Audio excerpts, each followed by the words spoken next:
तो जैसे कि आप लोग जानते हैं, खासकर पुराने लोग जानते हैं, और वैसे एक एक छोड़कर मेरे ख्याल से भूषण छोड़कर बाकी सब लोग पुराने हैं। अभी श्याम कुमार जी भी विषय को जानते हैं, उनको पता है ये क्या विषय है, और बाकी सब लोग जानते हैं। पोपट आरू सर भी जानते हैं, वो पहले अपने सेशन अटेंड कर चुके हैं। तो बहुत बहुत धन्यवाद आरू सर, पोपट सर, बहुत बहुत धन्यवाद। तो इस विषय का जो मुख्य प्रारूप है वो ये है कि जागृति जो है, मन की जागृति, सती जो है, वो किस तरीके से डेवलप होती है, विस्तारित होती है, इसके बारे में बुद्ध ने जो कुछ कहा है उसके बारे में हम बात कर रहे हैं। सती जागृति, क्योंकि सती संप्रजन्य, ये बुद्ध धर्म का और बुद्ध की शिक्षा का सेंट्रल पॉइंट है, मध्यवर्ती मुद्दा है। जैसे कि हम में से कुछ लोग जानते हैं कि बुद्ध का जो अंतिम संदेश था वो अपमादेन संपादित था। तो अपमादेन संपादित का मतलब वही है, जागृति के साथ प्रयास करो। जागृति के साथ अपमाद यानी सती जागृति, और संपादित यानी प्रयास करो। तो जागृति के साथ प्रयास करो, ऐसा उनका अंतिम संदेश है। और जागृति के साथ क्यों प्रयास करना है? क्योंकि जागृति के बिना अस्तित्व का भान नहीं आता, जीवन का भान नहीं आता। और जब तक जीवन का भान नहीं आता, जीवन की समस्या समझ में नहीं आती।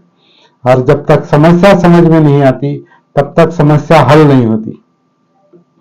इसी को बुद्ध ने 4 और सत्य के रूप में लोगों के सामने रखा है कि दुख सत्य है, ये जीवन का सत्य है।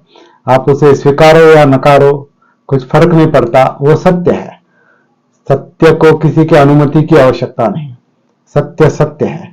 तो दुख सत्य है, उसका कुछ ना कुछ कारण है, वो भी सत्य है। दुख कहीं बाहर से नहीं आता। दुख अगर अंदर है, दुख अगर मानसिक स्तर पर है, मन में अगर दुख है, चित्त में अगर दुख है, उसका परिणाम अगर इस काया में है, तो वो सब अंदर है, बाहर कुछ नहीं। तो ये भी सत्य है, दुख सत्य है, दुख का कारण सत्य है। और आगे जो बुद्ध का अनुसंधान है वो विशेष है। उन्होंने दुख मुक्ति संभव है ये सिद्ध करके दिखाया है। आज भी बहुत सारे लोगों को ऐसा लगता है कि दुख मुक्ति संभव नहीं। अगर दुख मुक्ति संभव नहीं है तो फिर प्रयास करने का क्या मतलब है? साधना करने का क्या मतलब है? कुछ मतलब नहीं। दुख मुक्ति अगर संभव ना होती तो बुद्ध धर्म का भी कुछ लाभ नहीं होता, बुद्ध की शिक्षा का भी कुछ उपयोग नहीं होता। तो धम्म किसी काम का नहीं फिर। लेकिन धम्म दुख मुक्ति के काम का माध्यम है। दुख मुक्ति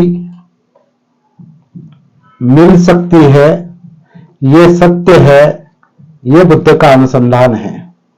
और दुख मुक्ति कैसे मिल सकती है, वो मार्ग भी बुद्ध का अनुसंधान है। और अब ये मार्ग जो है वो अलग अलग तरीके से रखा जाता है, क्योंकि लोग सूत्रों के आधार से वो मार्ग तय करते हैं।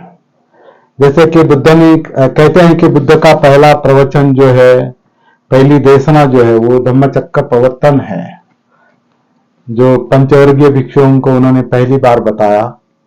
धम्मचक्र प्रवर्तन मतलब धम्म यानी सत्य, सत्य का चक्र कैसे घूमता है, धम्म का चक्र कैसे, धम्म क्या है ये बहुत बड़ा विषय है। लेकिन धम्म यानी सत्य, सत्य यानी जीवन का सत्य, अस्तित्व का सत्य, विश्व का सत्य, क्योंकि ये जीवन विश्व का हिस्सा है, इसलिए जीवन का सत्य मतलब विश्व का सत्य। तो सत्य यानी धम्म है, धम्म यानी सत्य है, और ये सत्य कोई स्थिर बात नहीं है, ये चक्र की तरह है। धम्म चक्र, चक्र यानी जो नित्य नहीं, जो घूमता है वो अनित्य है, प्रवर्तित होता है, क्योंकि उसमें कार्य कारण, कार्य का कारण के कारण कार्य, कार्य भी फिर कारण बनता है, फिर अगला कार्य, वो भी कारण बनता है फिर अगला कार्य। इस तरह से धम्म चक्र प्रवर्तित होते रहता है।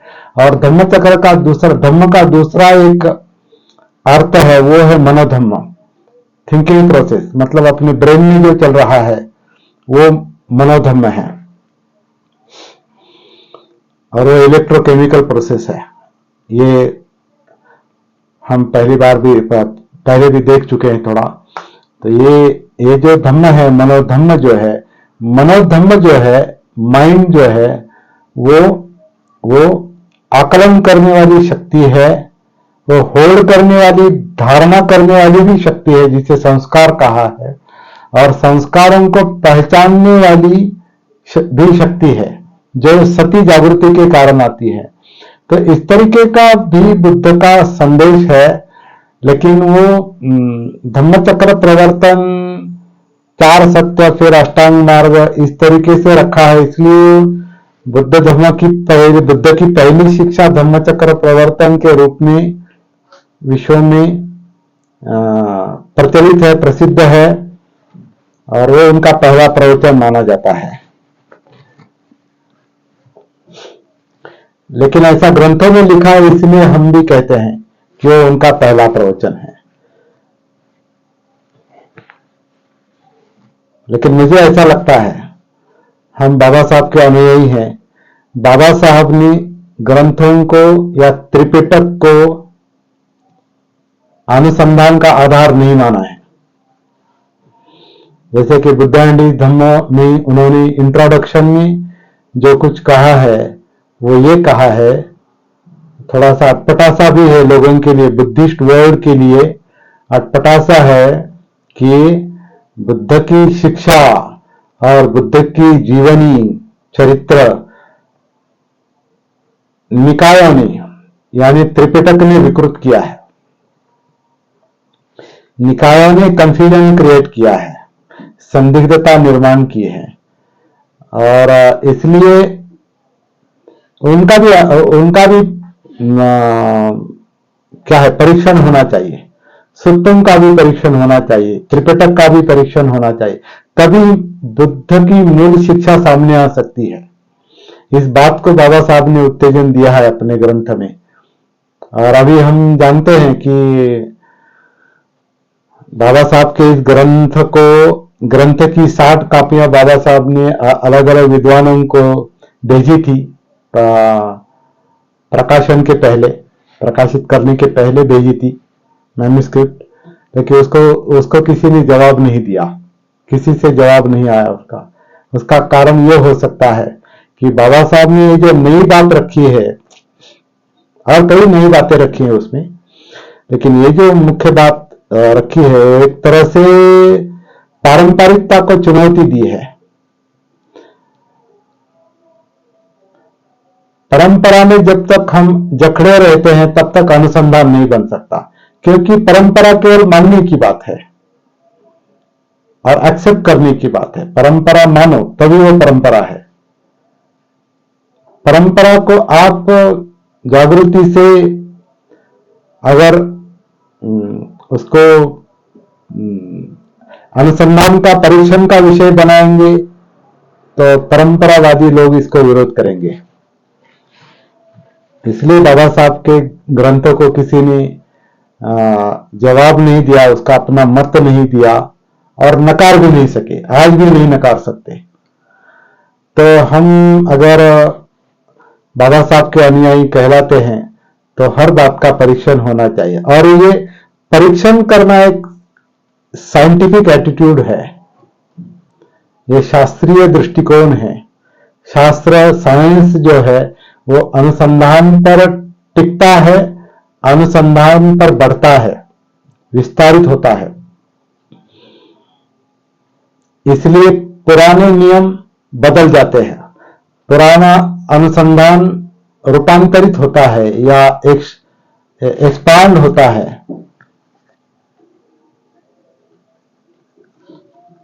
जैसे कि पहले कहते थे, जैसे अणु का जब अनुसंधान हुआ तो अणु ही अंतिम है ऐसा लगता था। फिर अणु के परमाणु हो गए, फिर अणु परमाणु अंतिम हो गए। अभी उसके बाद परमाणु का भी खंडन हुआ, उस पर भी अनुसंधान हुआ। तो परमाणु भी भार के रूप में, आयन क्या कहते हैं उसको, ऋण और धन, इस भार के रूप में वो उसमें विभाजन हो गया, फिर उसका अनुसंधान हुआ। अब लगता है विश्व एक एनर्जी से बना है। इस तरह से पुराने जो मत है वो बदलते रहते हैं और उसी का नाम अनुसंधान है। लेकिन परंपरा जो है वो पुराने मतों को होड़ करती है, धारण करती है, उसका ध्यान करती है, उस पर ध्यान करता है। धारणा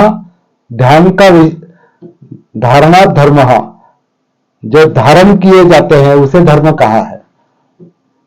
तो धर्म किसी एक बात को, मन के धर्म किसी एक बात को पकड़ के रखते हैं और वहां अनुसंधान नहीं होता। और जो बात पकड़ के रखी जाती है, धारण कर रखी जाती है, जिसका परिवर्तन स्वीकार नहीं किया जाता, वही दुख का और टेंशन का कारण भी है। इसलिए हमारे मत अगर फिक्स है, जिसे सबका दृष्टि कहा है, हमारे मत, हमारे अनुभव अगर फिक्स पकड़ के चलेंगे तो उसी अनुभव को पकड़ के, उसी विचारों को पकड़ के जब मन रखता है तो वही दुख का अनुभव करता है। तृष्णा, होड़ी, धारणा। लेकिन जब जागृत हो जाता है मन तो उसे समझ में आने लगता है कि सभी धारणाएं जो है, जो संस्कार जो है, वो गतिशील है, वो स्थिति नहीं है। तो सब्बे संखारा अनिच्छाति, सभी जो संस्कार है, सभी धारणाएं जो है, सभी मत जो है, सभी अवस्थाएं जो है, अणु, रेणु, परमाणु, विश्व और हमारा जीवन, ये सब प्रवाहित है, ये धम्म है और धम्म चक्र है। तो ये सारी बातें जो है वो कैसे महसूस होती है? जब तक हम जीवन में नहीं उतरते, अपने आप में नहीं उतरते, इस काया और जिंदा काया के साथ कनेक्ट नहीं होते, तब तक धम्म समझ में नहीं आते। इसलिए कहा है धम्मं कायेन पश्यति सवे धम्म धरो होती। धम्म के मार्ग पर कौन है? जो काया में काया से धम्म को महसूस करता है, मतलब मन को, मनोधम्म को महसूस करता है, अपने इमोशंस को महसूस करता है अंदर से, विचार प्रक्रिया को महसूस करता है अंदर से।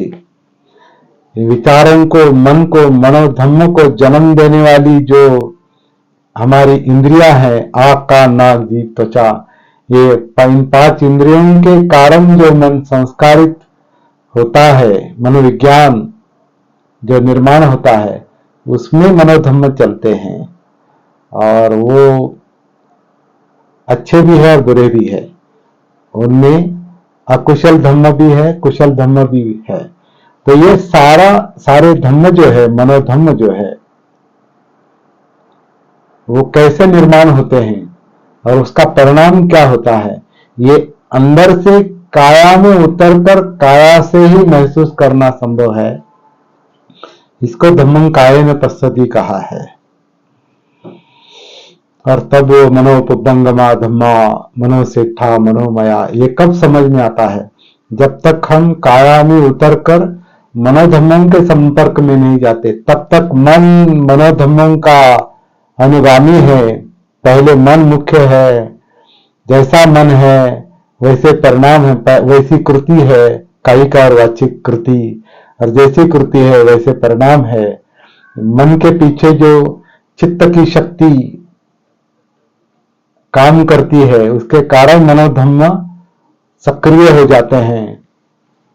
ये सारे अनुभव जो है वो काया में उतरे बगैर समझ में नहीं आते। तो पहला चरण जो है काया में उतरने का, वो चरण अनुभव करने का मुख्य माध्यम जो है वो हमारी सांस है, आनापान। और ये आन और अपान ये काया ही करती है। सांस बाहर से अंदर नहीं आती। सांस ये काया, ये शरीर अंदर से अंदर लेता है। और अभी अभी अभी हम अनुभव कर सकते हैं वर्तमान में। हमारा पेट, हमारी छाती, हमारी पीठ, ये जो धड़ का हिस्सा है, ये धड़ का हिस्सा आकुंचन प्रसरण करता है या ऊपर नीचे। डायफ्राम जो है, जो छाती और पेट को डिवाइड करने वाला जो बीच का डायफ्राम है जिसे सांस पटल कहा है, वो सांस पटल का अप डाउन होता है, ऊपर नीचे होता है, और धड़ का आकुंचन प्रसरण होता है। उसके कारण जो छाती में वैक्यूम तैयार होता है। वैक्यूम को क्या कहते हैं हिंदी में? जो खालीपन, क्या प्रेशर नहीं, खालीपन जो नहीं, क्योंकि जब जब जब सांस पटल नीचे जाता है तो ऊपर वैक्यूम तैयार होता है। तो मराठी में पोकळी कहते हैं उसे, और हिंदी में एक खालीपन, एक वैक्यूम तैयार होता है। और वैक्यूम कभी खाली नहीं रहता। फिर इसके कारण हवा अंदर आती है। वो शरीर की प्रक्रिया नेचुरली वैसे ही चल रही है, क्योंकि सांस जो है वो रक्त शुद्धिकरण के लिए चाहिए। उसका ऑक्सीजन जो है, जो ऑक्सीजन मिलता है, आता है अंदर, उसका इस्तेमाल रक्त शुद्धिकरण के होता है। फिर वो हार्ट में जाता है और हार्ट से पूरे शरीर में जाता है। अशुद्ध रक्त फिर फेफड़ों की तरफ आता है, और फेफड़ों में जो ये ऑक्सीजन सांस के कारण आता है, ऑक्सीजन या जो हवा आती है, उसमें से जो ऑक्सीजन है वो रक्त शुद्धिकरण के लिए इस्तेमाल किया जाता है फेफड़ों के इर्द गिर्द, और उससे शुद्ध रक्त फिर हार्ट में जाता है, फिर शरीर में जाता है, शरीर से अशुद्ध रक्त फिर ये जो रक्ताभिसरण की प्रक्रिया है, इसके लिए ये आनापान चल रहा है और नेचुरली चल रहा है। ये मैं सांस लेता हूं इसलिए सांस नहीं अंदर आ रही, और मैं छोड़ता हूं इसलिए सांस बाहर जा रही, ऐसा नहीं हो रहा है। ये नैसर्गिक रूप से चल रहा है, नेचुरली चल रहा है। हमने कुछ नहीं किया, फिर भी शरीर काया आनापान करती है, अभी कर रही है, पहले भी करती आई है, आगे भी करेगी। हम जब सोते हैं नींद में भी वो प्रक्रिया चलेगी, अभी भी चल रही है। मतलब ये आनापान जो है वो हर क्षण में चलने वाला काम है। सती का जो विषय है, जागृति का, आनापान सती का जो विषय है, वो इस क्षण में चलने वाला आन और अपान, ये आनापान सती का विषय है। ये जब शरीर अंदर से अंदर सांस लेता है और जो हलचल होती है उसके लिए, उसका भान, उसकी सती, मतलब इसे मैं आन सती कहता हूं।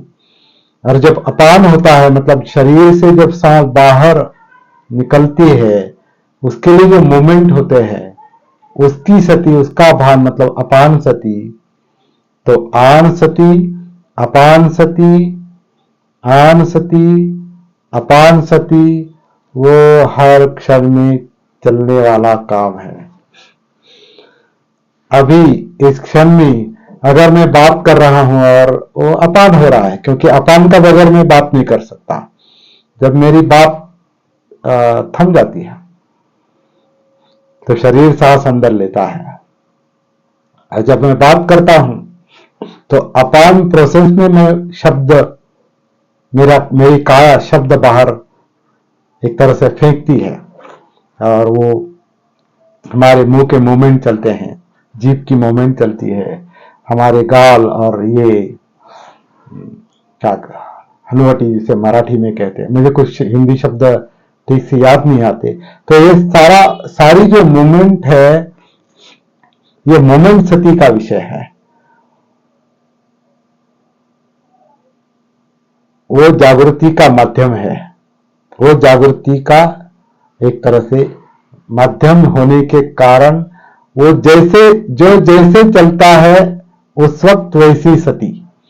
तो जब आन हो रहा है तो आन सती, जब अपान हो रहा है तो अपान सती, तो आन सती, अपान सती, यानी अनापान सती। और भी आगे जाके हम ऐसा कह सकते हैं, अगर ये काया, ये शरीर आन करता है, अपान करता है, तो इसे क्यों न हम इसे काया आन और काया अपान कहेंगे, क्योंकि काया ही ये काम करती है।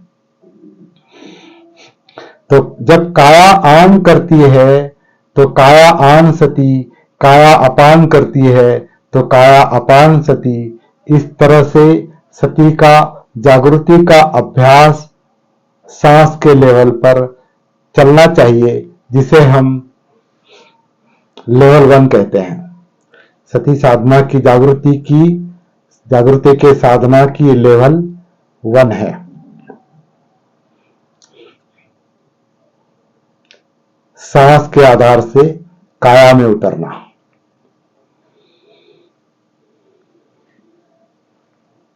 अब हमारी काया जिंदा है,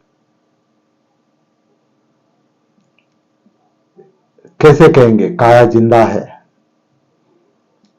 महसूस होती है, महसूस होता है, जिंदापन महसूस होता है, उसे फीलिंग कहते हैं। हम फीलिंग, अंग्रेजी में फीलिंग कहेंगे, और पाली में वेदनाएं कहेंगे। वेदना यानी फीलिंग, वेदना यानी मराठी वेदना नहीं, जिसे दुख वेदना कहा।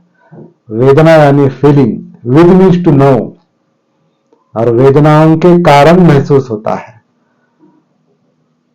वो एक मन का गुणधर्म है, चित्त का गुणधर्म है, वो महसूस करता है। तो जब हम काया में उतरते हैं तो वेदनाएं महसूस होती है, और वेदनाएं जो है उसमें क्या क्या समाया है। एक तो अनापान, ये भी वेदनाओं के कारण ही महसूस होता है, क्योंकि शरीर जो सांस अंदर लेता है, छोड़ता है, आन करता है, अपान करता है, वो महसूस होता है। तभी तो हम कहते हैं ना, ये सांस अंदर आ रही है, सांस बाहर जा रही है। तो ये महसूस करने का जो काम है काया के अंदर, ये बोध का काम करता है, बोधि का काम करता है। ये जागृति है, ये सती है। ये पहला चरण जब तक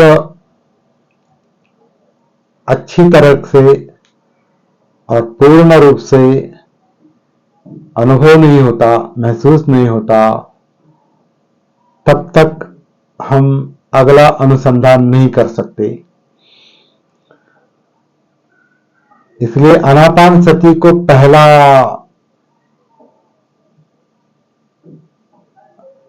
चरण कहा है। एक मैसेज आया है कि फिर से रिपीट कीजिए।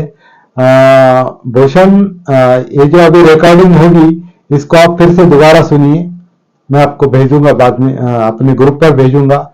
इसको आप फिर से सुनेंगे तो अभी रिपीट नहीं कर सकते। और इसलिए अभी जो पुराने लोग हैं, उनके समझ में आएगा, और जितना समझ में आता है उतना समझने की कोशिश करेंगे। और ये पूरी तरह से समझ में तभी आता है जब हम प्रैक्टिकली अपने आप में करेंगे, क्योंकि ये कोई थ्योरी बताने की काम नहीं है। जी श्याम सर।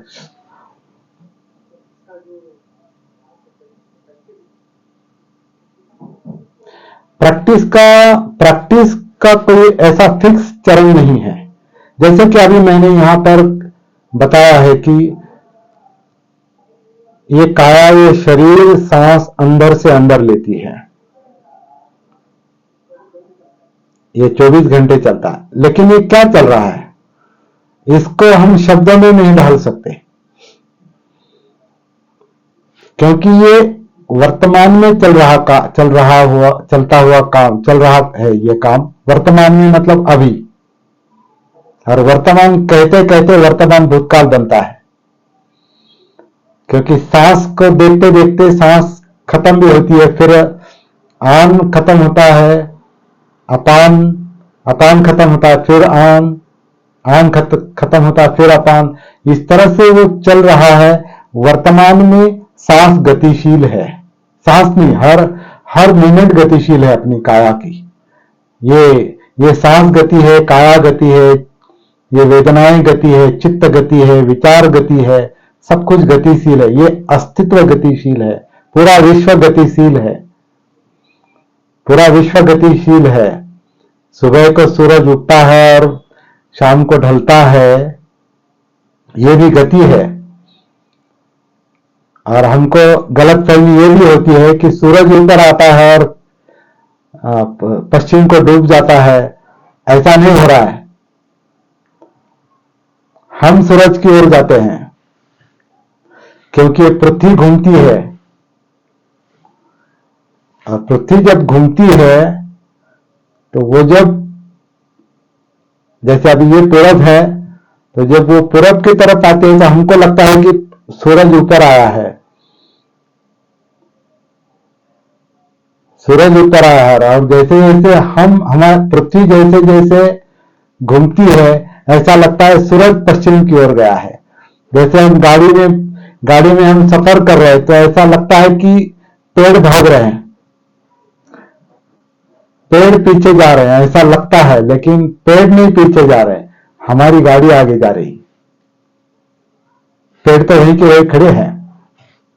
तो ये सब संभ्रम है। तो ये संभ्रम क्यों है? क्योंकि सत्य के साथ हमारा संपर्क नहीं है। उसी तरह से हमारा अपने आप से भी संपर्क नहीं है। इसीलिए साइकोलॉजी भी कहती है कि 80-90% माइंड जो है, यह अस्तित्व जो है, वो अनकॉन्शियस है, अजागरूक है, इसलिए अननोन है। उसी को अविद्या कहा है। अविद्या है, अननोन है, इग्नोरेंस है, इसलिए सत्य का पता नहीं चलता। और ऑब्जेक्टिव लेवल पर हमारी इंद्रिया जो महसूस करती है, उसी को सत्य मानता है मन, क्योंकि वो जागरूक नहीं है। और जैसे दिखाई देता है उसे अंतिम समझता है, जैसे सुनाई देता है उसे अंतिम समझता है। तो इंद्रिय जन्य अनुभवों को अंतिम समझता है मन, क्योंकि वह जागरूक है, अविद्या में है। तो बुद्ध का अनुसंधान ये है कि ये जब तक मन को अपने आप का बोध नहीं होता, तब तक मन समझ में नहीं आता। मन क्या है ये भी समझ में नहीं आता। मेंटल इवेंट्स, मन के कार्य मतलब मनोधम्म समझ में नहीं आते। उसको गतिशील बनाने वाला अपना जो चित्त है,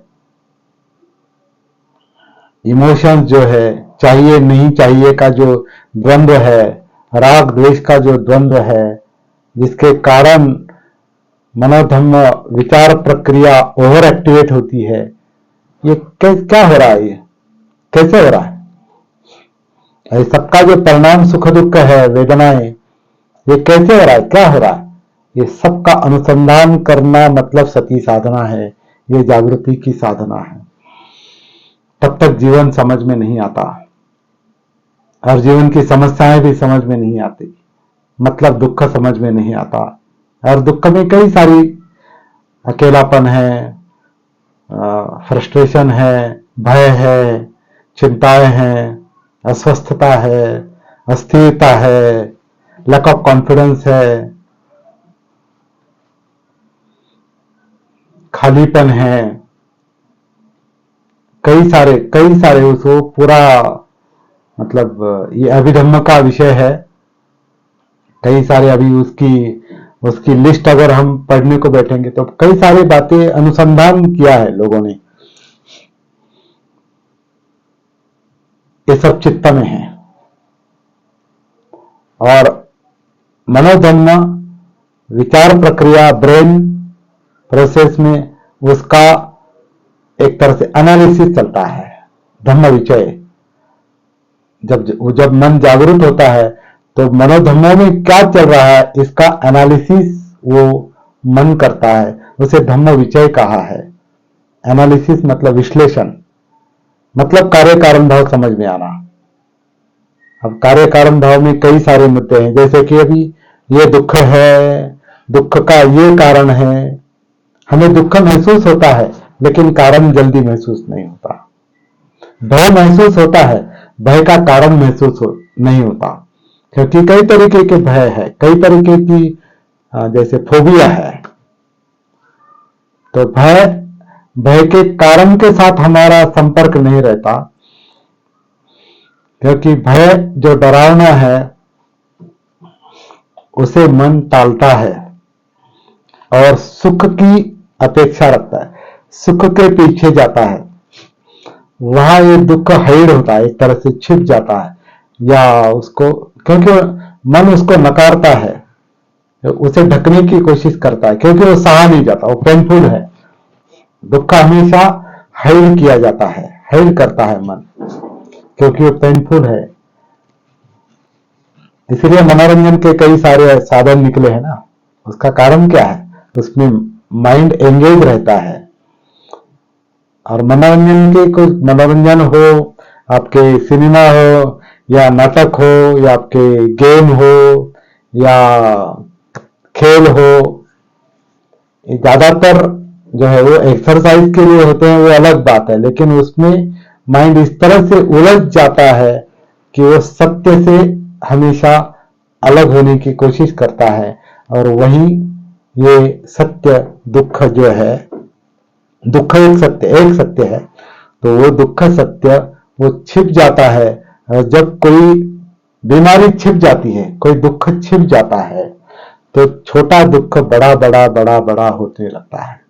छोटी बीमारी पर जब तक छोटी बीमारी पर अगर इलाज नहीं होता तो वो छोटी बीमारी बड़ी बनती है और क्रॉनिक बनती है। क्रॉनिक यानी संदिग्ध, मतलब उसका फिर बाद में उसके मूल तक जाना, कारण तक जाना बहुत मुश्किल होता है। और कभी कभी वो इतनी बड़ी बन जाती है, वो दुख, छोटा दुख इतना बड़ा हो जाता है, छोटी बीमारी इतनी बड़ी हो जाती है कि उस पर उपाय करना भी, उपचार करना भी कठिन होता है और अंत में मृत्यु होता है।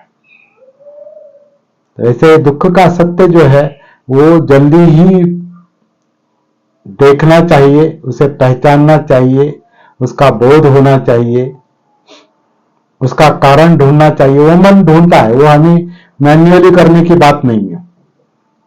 हम ऐसे नहीं मैं ढूंढूंगा, ऐसा नहीं हो। जब मन जागरूक होता है अपने आप में तो वो खुद ढूंढता है। क्यों?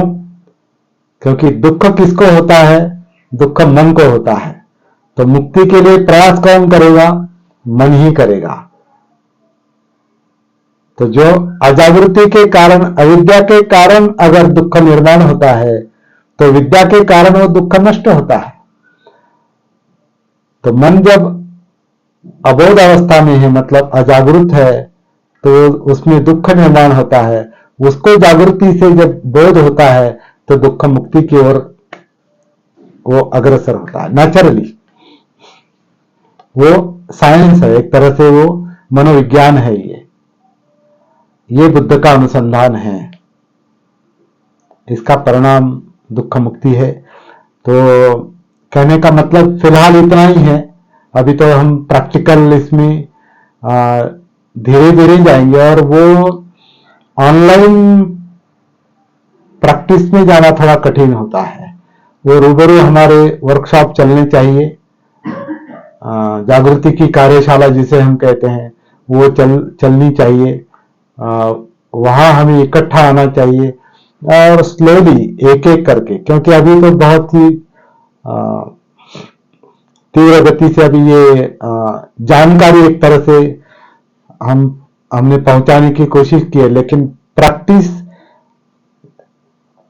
ज्ञान की थ्योरी की जानकारी जितनी तेज गति से हम रख सकते हैं, प्रैक्टिस उतनी गति से नहीं रख सकते, नहीं होती। प्रैक्टिस हमेशा धीरे धीरे चलती है। जैसे कि अभी श्याम कुमार जी यहाँ पर अभी नाटककार है, वो नाटक का 1 2 3 4 10 पेज जो है वो बहुत फास्ट गति से आप बहुत तेजी से पढ़ सकते हो उसको। लेकिन वही उसी को आप जब प्रैक्टिस में मतलब मंचन करेंगे, उसको जब आप रिहर्सल करेंगे, तो एक एक शब्द पर और इमोशंस पर उस पर विचार करना पड़ता होगा। काफी टफ होता है, मतलब थ्योरी और प्रैक्टिस में बहुत अंतर होता है।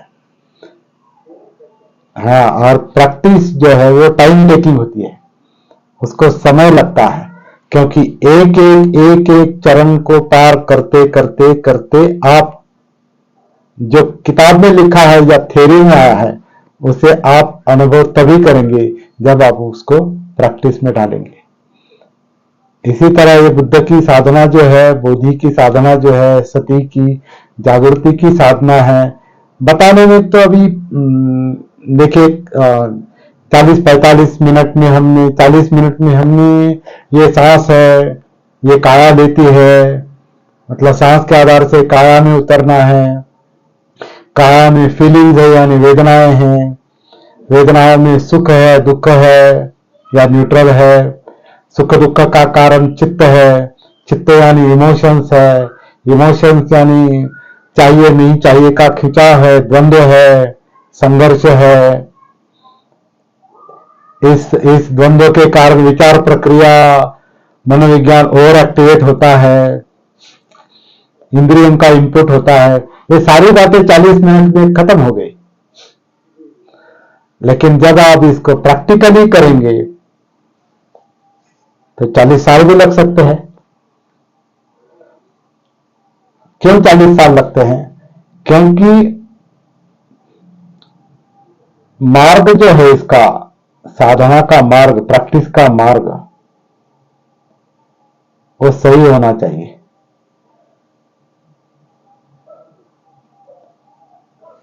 मेरा थोड़ा सा मतभेद इसी मुद्दे को लेकर है। जो लोग ध्यान सिखाते हैं,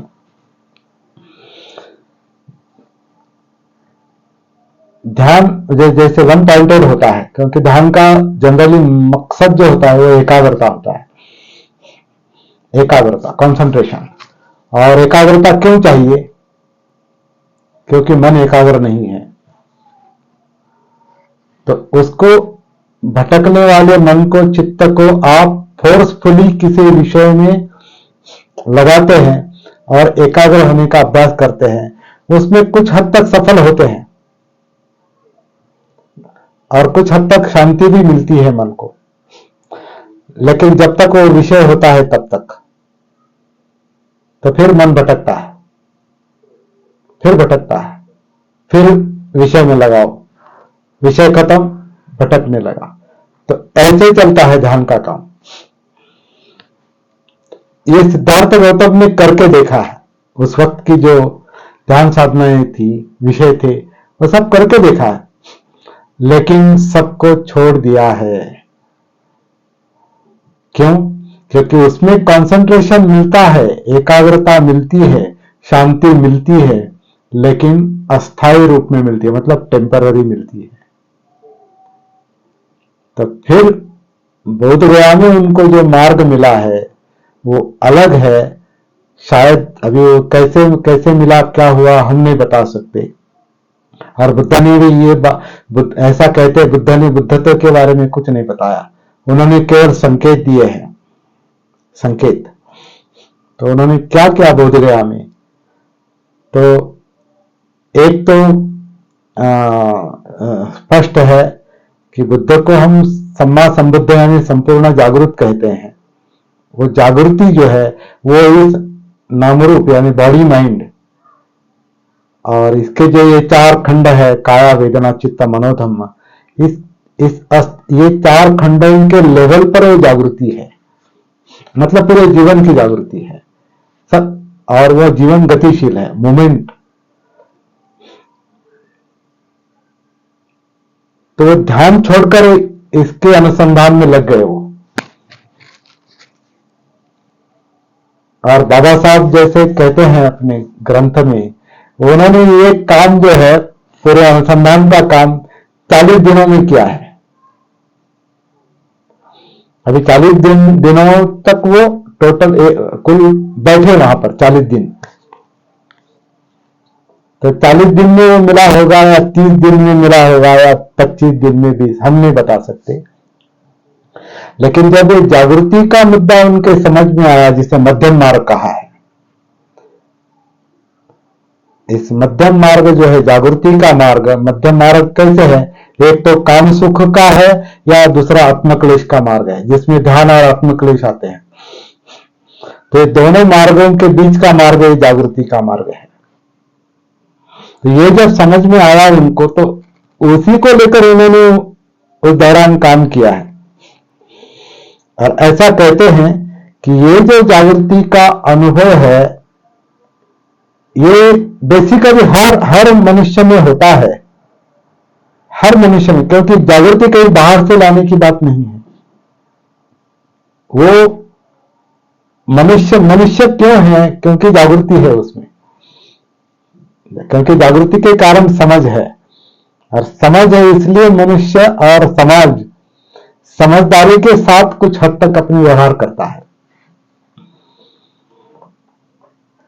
जितनी जागृति उतनी समझदारी और फिर वैसा व्यवहार। तो ये मध्यम मार्ग जो है जागृति का, ये उनके समझ में आया। लेकिन ऐसा कहते हैं कि ये जो जागृति का बीज है, इसका अनुभव उनको बचपन में ही आया था कपिल वस्तु में। जब वो शुद्धोधन हल चलाते हैं और सिद्धार्थ गौतम पेड़ के नीचे बैठते हैं, तब वो बच्चे थे, तो वो उनको याद आता है बोधगया में। कहीं वही तो स्टार्टिंग पॉइंट नहीं है, वही तो शुरुआत नहीं है। तो जागृति का अनुभव, सती का अनुभव होगा, या है कह सकते हैं अनुभव के आधार पर। उसी को लेकर वो बोधगया में रिस्टार्ट करते हैं अपनी साधना।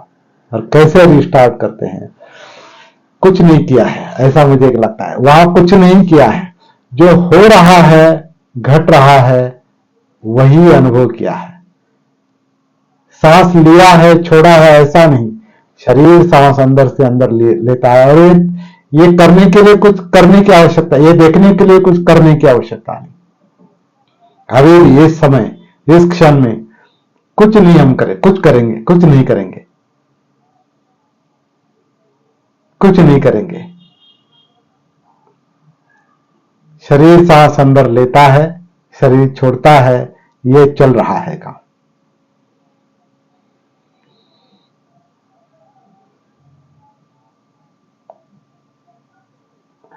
इसके साथ खासकर विशेषकर जब आनापान के साथ जब हमारी जागृति जुड़ जाती है, सती जुड़ जाती है वर्तमान में, तो वो आनापान सती है। इस गतिशील सांस के साथ जब हमारी सती चलती है, तो हमको नेचुरली वो काया में ले जाती है, क्योंकि काया ही आनापान कर रही है। अंदर से अंदर सांस ले रहा है शरीर, और अंदर से बाहर छोड़ रहा है। सांस बाहर से अंदर नहीं आती, ऐसा लगता है बाहर से अंदर आती है, वो हवा का स्पर्श है केवल। लेकिन आनापान यानी रेस्पिरेशन, सांस उच्छ्वास की जो प्रक्रिया है वो पूरे पूरे काया में चल रहा है। वो मतलब जैसे बाकी 12-13 सिस्टम से अंदर, जैसे सर्कुलेटरी सिस्टम है, रक्ताभिसरण चल रहा है या डाइजेशन चल रहा है, पाचन क्रिया चल रही है, और कुछ ग्रंथियां काम कर रही है, उत्सर्जन क्रिया चल रही है, और सबसे बड़ा जो इम्पोर्टेंट या मध्यवर्ती काम जो चल रहा है, सेंट्रल काम, वो हमारे तंत्रिका तंत्र का है, नर्वस सिस्टम का है, जो ब्रेन और ब्रेन से निकलने वाले रीढ़ की हड्डी से गुजरने वाली पूरी काया में फैली हुई जो नर्व्स है, नसें हैं, वो जिंदापन जो है वो भी एक सिस्टम है। वहां तक पहुंचना है, एक्चुअली वहां तक पहुंचना है, लेकिन वहां तक पहुंचने के लिए हमें ये पहला आसान नहीं है ये चरण, क्योंकि हमारा माइंड आसान नहीं है। माइंड एक गुत्थी है, वो ये सिंपल काम समझता नहीं। माइंड एक गुत्थी है, वो सिंपल, क्योंकि सांस, ये शरीर सांस अंदर से अंदर लेता है छोड़ता है, ये समझने के लिए बहुत बहुत बड़ी बुद्धिमत्ता चाहिए, ऐसा कुछ नहीं है। सिंपल बात है, वेरी सिंपल, कोई भी समझ सकता है, लेकिन अनुभव करने के लिए कठिन है, क्योंकि माइंड कई विषयों में व्यस्त है, कई विचारों में व्यस्त है, कई इमोशंस में व्यस्त है, कई व्यवहारों में व्यस्त है, देखने में व्यस्त है, सुनने में व्यस्त है, सूंघने में व्यस्त है, चखने में व्यस्त है, स्पर्श में व्यस्त है, संस्कारों में व्यस्त है। इसलिए ये सिंपल बात वो महसूस नहीं कर पाता। तो साधना यही है, ये जो मन अनेक विषयों में भटकता है, जिसके कारण वो एकाग्र नहीं रहता, वो भटकना थोड़ा कम होते होते होते होते वो शांत हो जाता है, सती के कारण, जागृति के कारण। आपको अलग से ध्यान करने की आवश्यकता नहीं। ध्यान में जो आपको एकाग्रता टेम्पररी मिलती है, यहां परमानेंट अवस्था मिलती है। ध्यान में जो आपको टेम्पररी शांति मिलती है, यहां परमानेंट शांति मिलती है। इसे ही मतलब क्या कहेंगे, एक समथा है। और बुद्ध को जो एक परम सुख, निब्बानं परमं सुखं कहा है ना, निब्बान की अवस्था जो प्राप्त हुई, बोधि की अवस्था जो प्राप्त हुई, वो परम सुख की अवस्था थी। परम सुख मतलब उसके परे कुछ नहीं, परम यानी उसके परे कुछ नहीं। तो परम सुख की निब्बानं परमं सुखं, आरोग्यम परमालाभा, संतुष्टि परमं धनं, विश्वास परमायाति, निब्बानं परमं सुखं। ये जो धम्मपद की गाथा है, इस पर हम बाद में चर्चा करेंगे। ये गाथा बाबा साहब को भी बहुत अच्छी लगती थी, उनके हस्ताक्षर में वो प्रसिद्ध है। वो बहुत कुछ होगा, लेकिन ये भी प्रसिद्ध है। तो इसमें जो निब्बान का जो मुद्दा है, निब्बान की अवस्था जो है, वो बोधि की, बुद्धत्व की जो अवस्था है, वो परम सुख की अवस्था है। मतलब टेम्पररी सुख की अवस्था नहीं है। हमारी भागदौड़ सुख के लिए चलती है, सुख मिलता है लेकिन टेम्पररी मिलता है, क्योंकि मन को सुख चाहिए, क्योंकि वो दुखी है, इसलिए उसको सुख चाहिए। तो हमारे व्यवहार जो है वो सुख के लिए चलते हैं, लेकिन वो टेम्पररी मिलता है। परमानेंट सुख जो है वो व्यवहार छोड़कर नहीं मिल सकता। व्यवहार छोड़ने का, इसका मतलब ये नहीं सब व्यवहार छोड़ेंगे, व्यवहार छोड़ नहीं सकते, क्योंकि जीवन का मतलब जो है वो व्यवहार ही है, व्यवहार में ही जीवन चल रहा है। तो अंदर जो भ्रमंती है, चित्त के जो विषय है, मन के जो विषय है, विचारों के जो विषय है, इमोशंस के विषय है, फीलिंग्स है, वो जो कुछ गुत्थी है, वो गुत्थी सुलझाने का पहला काम ये जागृति करती है, और फिर अनुसंधान आगे का होता है।